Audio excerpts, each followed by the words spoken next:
In 2024, leaders of the BRICS nations, Brazil, Russia, China, and South Africa, met in South Africa, signaling a new balance of power.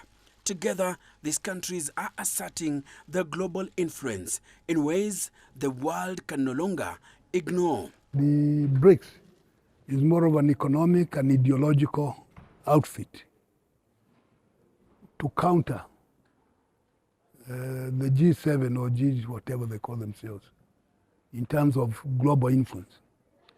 And gradually, the BRICS are succeeding.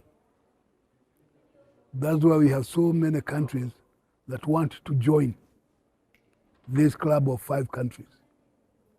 And they are meeting them occasionally a few here and there. Many applicants are from the global south, with Ethiopia and Egypt recently admitted to the now growing group. Experts say the bloc reflects increasing cooperation among developing nations, seeking equality in Western-dominated institutions like the UN and the World Bank. There is a major role in terms of global realignment. The world is being realized, like it or not. Professor Munene argues the global south is not just a geographical term. It's a political and economic identity shared by countries long sidelined in global governance. This group brings together developing nations from Africa, Asia, Latin America, and the Caribbean. Now, the common interest that brings them together, usually or ideally, is that they tend to be victims of the conceptual West, Western imperialism. They tend to be victims of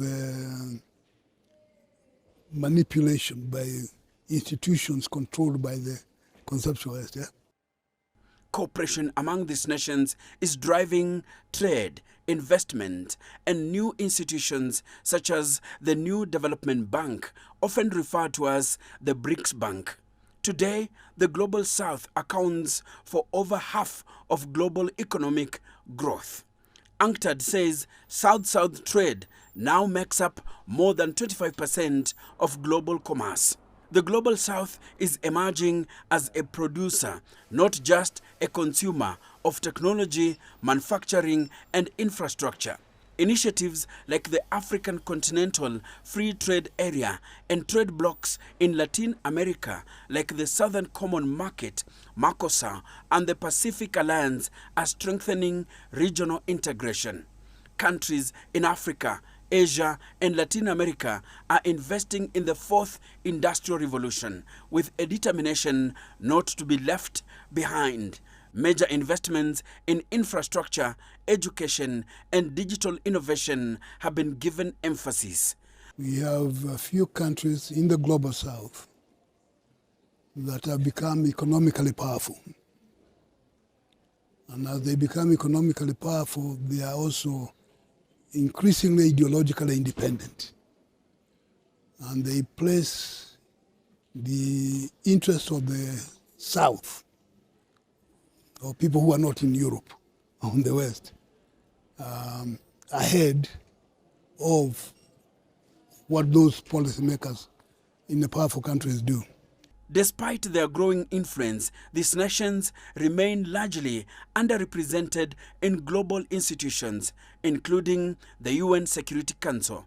The Global South is calling for a seat at the table, a voice in making decisions that shape the future of the world. Their call for reforms and a more inclusive world order are growing louder by the day. Enoxikolia, CGTN.